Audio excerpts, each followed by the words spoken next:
So, hello guys, welcome back to my YouTube channel Set Time Bound Goal and this is Sandeep भैया। और guys, अब चूंकि AKTU की counselling अपने last stage पर है और ये अंतिम चरण है, और अगर अभी तक आपको कोई कॉलेज नहीं मिला है तो आप बिल्कुल परेशान मत होइए। अभी भी आपके पास चांस है, आप गवर्नमेंट में भी एडमिशन ले सकते हैं, आप प्राइवेट में भी एडमिशन ले सकते हैं।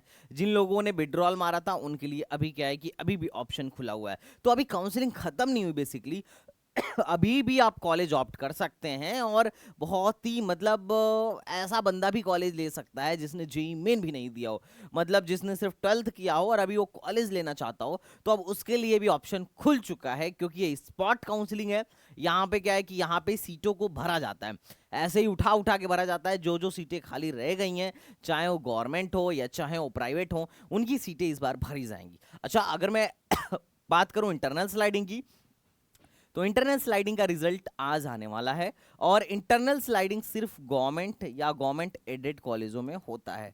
ठीक है, अब शुरू में एक ग्लिच आया था। ग्लिच क्या हुआ था, इन्होंने एआईटीएच एक गवर्नमेंट एडेड कॉलेज है, सेल्फ फाइनेंस है भले, लेकिन है गवर्नमेंट, उसको इन्होंने बोल दिया था कि ये स्पॉट काउंसलिंग में नहीं पार्टिसिपेट करेगा, this college is not eligible. अब इस पे क्या हो गया था, इस पे बात ये हुआ था कि अब बच्चों के पेरेंट्स जिनको हमने एआईटीएच में भेजवाया था, सारे के सारे लोग हमारे ऊपर आ गए कि संदीप भैया, आप तो कह रहे थे एआईटीएच गवर्नमेंट है और गवर्नमेंट में तो इंटरनल स्लाइडिंग ही नहीं, इस कॉलेज में तो इंटरनल स्लाइडिंग ही नहीं हो रही है। अब भाई साहब, बड़ा मतलब विचित्र सा सिचुएशन मेरे लिए हो गया था कि बात तो ऐसा ही है, बच्चों के लिए इंटरनल स्लाइडिंग का ऑप्शन इस बार नहीं आ रहा है, इसमें बच्चों की कोई गलती नहीं है, सजेशन मैंने ही दिया था कि ये गवर्नमेंट है। ठीक है।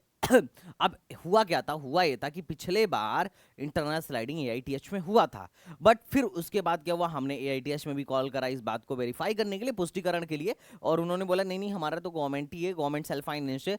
फिर एकेटीयू वालों ने, फिर बहुत सारे लोगों ने मेल किया, मतलब बल्क में मेल किया, फिर एकेटीयू वालों ने बोला कि नहीं नहीं, इसमें भी इंटरनल स्लाइडिंग होगा, ये गवर्नमेंट है, एक्चुअली वो टेक्निकल एरर था। तो फिर जाके पेरेंट्स और बच्चों के जान में जान आई, वरना मेरा तो सर ही चला गया होता। बट वही है यार, बड़ा सेंसिटिव मामला रहता है, क्योंकि आपने एक बात बोल दिया और बच्चा तो यार आंख बंद करके भरोसा कर रहा है, और हमारे बातों पे तो बहुत सारे बच्चे ऐसे ही भरोसा कर लेते हैं। तो जो बोलिए सोच समझ के सही बोलिए, और हम लोग इसीलिए वेरीफाई करके ही चीज़ों को बोलते हैं। अगर नहीं श्योरिटी रहती है तो ये बोल देते हैं कि भाई देखो, यहाँ पे श्योरिटी नहीं है, पर ये हो सकता है। ठीक है, बट कोई बात नहीं। तो एआईटीएस में भी इंटरनल स्लाइडिंग होगा होगा और इस बार इंटरनल स्लाइडिंग का रिजल्ट आज आने वाला है। इंटरनल स्लाइडिंग का रिजल्ट आ जाने वाला है। ये सिर्फ गवर्नमेंट और गवर्नमेंट एडेड कॉलेज में ही पॉसिबल है। और उसके बाद से इंटरनल स्लाइडिंग का जैसे ही रिजल्ट आएगा, आपकी सीट वैकेंसी आएगी। आप पिछली बार क्या था कि आईटी की मोर देन 50% सीट्स वैकेंट थी, केएनआईटी की मोर देन 45% सीट वैकेंट थी, बीआईटी की सीटें वैकेंट थी, सीटें तो बहुत वैकेंट थी, सीटों में वैकेंसी बहुत ज़्यादा पिछली बार देखने को मिली थी। हालांकि देखो, गवर्नमेंट जो कॉलेज होते हैं उसमें टॉप के कॉलेजों में सीएसआईटी इसी वगैरह नहीं बचता है, बड़ा कम बचता है। क्यों? क्योंकि अगर बच्चा कोई छोड़ के जाता भी है, जैसे मान लो पहला राउंड, चौथे राउंड में जाके किसी बच्चे ने एडमिशन ले लिया, बाद में उसके मन में आ गया कि हम ड्रॉप लेंगे, तो अगर वो छोड़ के चला भी जाता है, तो इंटरनल स्लाइडिंग में क्या होगा ना, इंटरनल स्लाइडिंग में बच्चा, नीचे का बच्चा स्लाइड करके ऊपर चला जाएगा। अब क्योंकि इंटरनल स्लाइडिंग में कोई चॉइस फिलिंग का तो ऑप्शन आता नहीं है, इंटरनल स्लाइडिंग में वही चॉइस फिलिंग होती है जो आपका थर्ड राउंड में थी। तो मैंने इसीलिए बोला था कि थर्ड राउंड की चॉइस फिलिंग आपके फोर्थ राउंड में जाएगा, और फोर्थ के बाद उसे हम फिफ्थ में भी लेके मतलब ए अपना इंटरनल स्लाइडिंग में भी जाएगा। तो थर्ड राउंड की चॉइस फिलिंग कायदे के साथ सोच समझ के करनी थी। इंटरनल स्लाइडिंग में हमेशा फायदा होता है, इस बार थोड़ा कम फायदा होगा, बट पिछले साल तो बहुत फायदा हुआ था, मतलब बहुत झक्कास तरीके का फायदा हुआ था। अब रीजन इस बार कम फायदे का इसलिए है क्योंकि इस बार लोग कैंसिल किसकी वजह से सीट करेंगे। हालांकि पैरेलल में आईपीयू में एडमिशन चल रहा है, आईपीयू का स्पॉट काउंसलिंग चल रहा है, और लगे हाथ अगर तुम देखो तो लखनऊ यूनिवर्सिटी में भी राउंड 2 चल रहा है। और तुम यकीन नहीं मानोगे कि लखनऊ यूनिवर्सिटी का मतलब ये सेकंड काउंसलिंग है, उसमें 8-8 9 9 लाख रैंक तक इलेक्ट्रॉनिक्स मिला हुआ है। तो तुम सोचो, अब जिसको पता था उसने ले लिया। अब क्योंकि हमने टाइम टाइम पर बच्चों को अवेयर कराया, अपने ग्रुप में, अपने टेलीग्राम चैनल पे, अपने ऐप में, और यूट्यूब के भी माध्यम से हमने बहुत कोशिश की अवेयर कराने की, और जहाँ तक हो सका हमसे हमने करा, पर बहुत बच्चों को इस बार फायदा हुआ। तो ये था, ये आपके सीट वैकेंसी के बारे में कि अभी आपका बाद में आएगा। हो सकता है कि पिछली बार की तरह इस बार सीटें ना वैकेंट हो, पर फिर भी वैकेंट रहेंगी। उसके बाद इंटरनल स्लाइडिंग का रिजल्ट आने के बाद वैकेंसी आएगी। वैकेंसी के बाद स्पॉट काउंसलिंग गवर्नमेंट की स्टार्ट हो जाएगी। गवर्नमेंट की स्पॉट काउंसलिंग स्टार्ट हो जाएगी, ठीक है।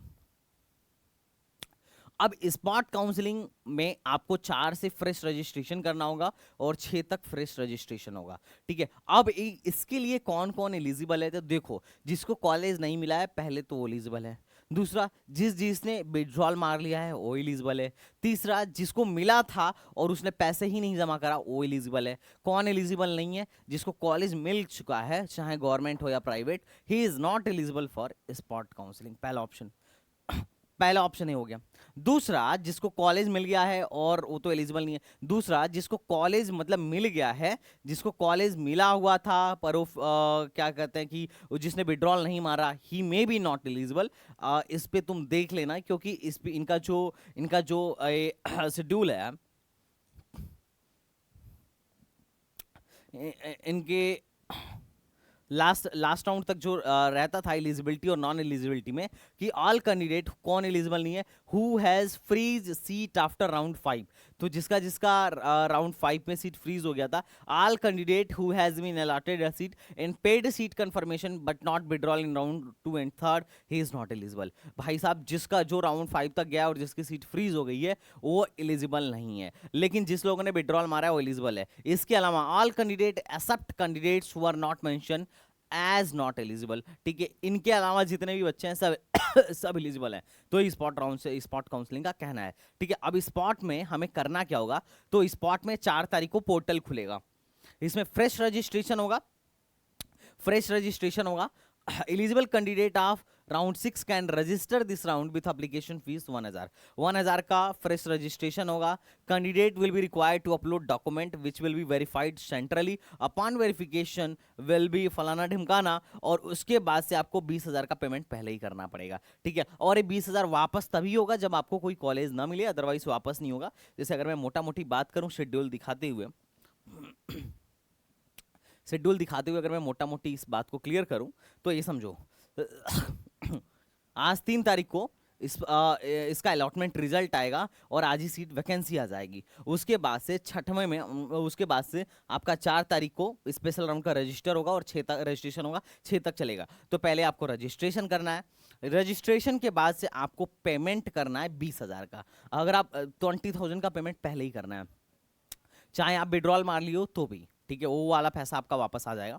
अब होगा क्या, जैसे जैसे आपने 20,000 का रजिस्ट्रेशन किया, आपने अगर 20,000 का 20,000 का रजिस्ट्रेशन किया, तो वो आपको वापस नहीं होगा अगर आपको कोई कॉलेज अलॉट होता है तो, और वो आपको वापस हो जाएगा अगर कोई कॉलेज नहीं मिलता है। जैसे मान लो मुझे कोई कॉलेज चाहिए, मैंने 20,000 का रजिस्ट्रेशन कर दिया, मतलब पहले 1,000 का रजिस्ट्रेशन किया, फिर 20,000 पे किया, और उस मुझे इस स्पॉट राउंड में कुछ कॉलेज ही नहीं मिला, तो मेरा 20,000 वापस आ जाएगा। दूसरा, मैंने चॉइस फिल किया और मुझे कॉलेज मिल गया, पर अब मेरा मन है उसे लेने का, तो जो 20,000 है मेरे फीस में ऐड हो जाएगा। तीसरा बात, अगर मैंने फिल किया, मुझे कोई कॉलेज मिला और मेरा मन है कि नहीं नहीं ये तो कॉलेज उतना बढ़िया नहीं है और मैं उस कॉलेज को छोड़ना चाहता हूं, तो उस केस में 20,000 वापस नहीं होगा। तो अगर आप सही से चॉइस फिलिंग नहीं करेंगे तो यहाँ 20,000 डूबने का रिस्क है। आप चाहें तो हमसे भी चॉइस फिलिंग करा सकते हैं, तो ये आपके लिए बड़ा ही ज़्यादा अच्छी बात होगी कि आप किसी एक्सपर्ट की सहायता से स्पॉट काउंसलिंग करें, अदरवाइज आपके 20,000 चले जाएंगे, यू विल लॉस 20,000, ठीक है। तो ये बात ध्यान रखिएगा, ये गवर्नमेंट इंस्टीट्यूशन में ही होगा स्पॉट राउंड की काउंसलिंग। और उसके बाद डॉक्यूमेंट वेरिफिकेशन, जैसे अभी नॉर्मल राउंड में डॉक्यूमेंट वेरीफाई हुआ था, और फिर डॉक्यूमेंट वेरीफाई होगा, फिर आपकी चॉइस फिलिंग होगी। 8 तारीख तक तो आपकी चॉइस फिलिंग चलने वाली है। कब तक? 8 तारीख तक आपकी चॉइस फिलिंग चलने वाली है, और 9 को सीट अलॉटमेंट रिजल्ट आ जाएगा, और 10 को आपको फिर से कॉलेज में, 10-11 को फिर से आपको कॉलेज में रिपोर्ट करना है। अच्छा, इंटरनल स्लाइडिंग में हमें अगर कुछ नया मिलता है तो हमें फिर से कॉलेज में जाने की कोई रिक्वायरमेंट नहीं है, यहाँ पे ऐसा कुछ भी मेंशन नहीं है, ठीक है। हम फाइनल, क्योंकि कॉलेज तो सेम ही है, उसी कॉलेज में हम पहले क्या कर चुके हैं, फिजिकल रिपोर्टिंग कर चुके हैं, तो हमें अलग से कुछ करने की रिक्वायरमेंट नहीं पड़ेगी, ठीक है। ये बात आपको ध्यान में रखनी थी।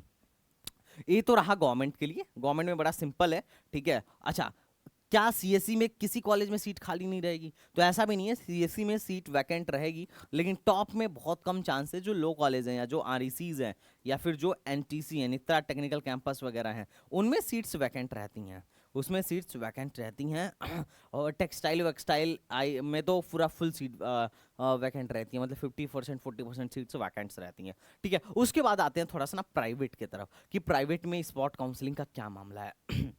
तो देखो, प्राइवेट में अगर स्पॉट काउंसलिंग आपको करना है तो उसका सेपरेट पोर्टल बन चुका है। अब मैं आपको बता देता हूं कहां से वो होगा। आपको सबसे पहले एकेटीयू की वेबसाइट पे आनी है। वेबसाइट पर आने के बाद से pre registration for vacant seat after counselling of session 4। तो देखो, फिजिकल रिपोर्टिंग जैसे ही खत्म होगा उसके बाद कितने लोग फिजिकल रिपोर्टिंग में नहीं गए हैं, बहुत सारे आपके मित्र होंगे जिन्होंने फिजिकल रिपोर्टिंग छोड़ दिया होगा और ड्रॉप लेना सोचा होगा या किसी और कॉलेज में चले गए होंगे। तो या फिर कुछ लोग होते हैं जो किसी कॉलेज को जिसको जो कॉलेज एक की बजाय कॉलेज भी भर देते हैं। जैसे एक बच्चा था, उसको एबीएस इंजीनियरिंग कॉलेज में एडमिशन लेना था, उसने एबीएस आईटी भर दिया। अब एबीएस इंजीनियरिंग कॉलेज में एडमिशन लेने की वजह उसने क्या किया, एबीएस आईटी भर दिया, अब वो छोड़ रहा है। तो कई बच्चे क्या करते हैं कि अपने गलती की वजह से भी एडमिशन खो देते हैं। तो उस केस में अब क्या है कि अब उनकी सीट तो वैकेंट हो गई, अब जिन लोगों की सीट्स वैकेंट हैं उस पर फिर से एडमिशन चलेगा। और तुम यकीन नहीं मानोगे, प्राइवेट में हर साल सीटें वैकेंट जाती ही जाती हैं, उसका कोई दो राय नहीं है। प्राइवेट में सीटें वैकेंट होती ही होती हैं। ठीक है, प्राइवेट में सीट वैकेंट होना लाजमी है।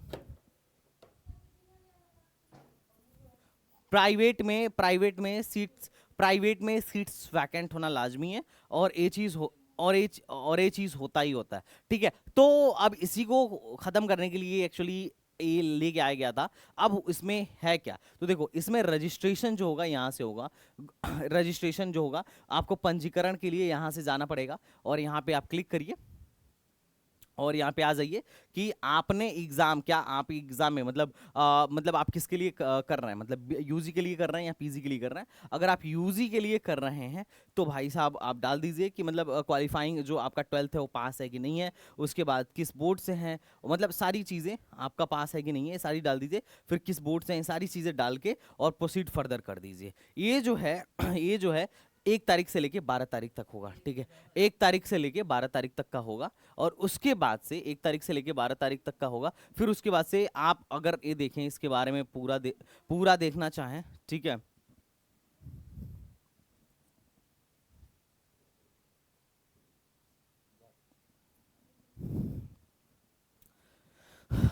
अगर इसके लिए आप पूरा देखना चाहते हैं तो पहले आप इसे देखिए। 1 तारीख से लेके 12 तारीख तक आपको क्या करना होगा, ऑनलाइन पंजीकरण 1 तारीख से स्टार्ट होगा और 12 तारीख तक होगा।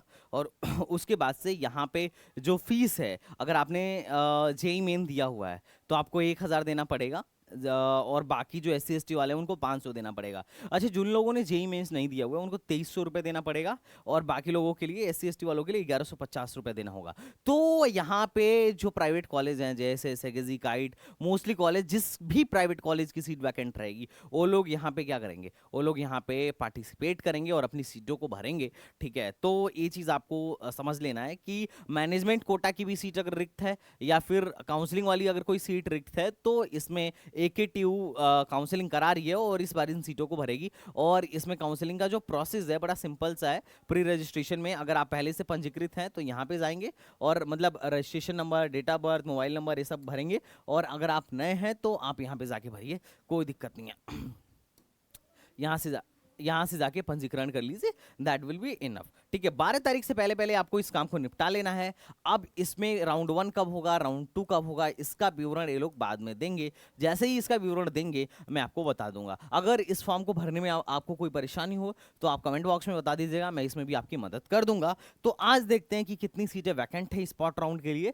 तो वैकेंसी के आधार पर हम लोग क्या करेंगे, आपको सजेशन देने वाले हैं कि आपको प्राइवेट के स्पॉट में बैठने में क्या मिलने वाला है और गवर्नमेंट के स्पॉट में बैठने पे क्या मिलने वाला है। तो overall I would like to request कि भैया इस चैनल को सब्सक्राइब करिए, और आप लोगों के लिए एक नया चैनल हमने बनाया है STBZ कॉलेज, तो गो फॉर दैट।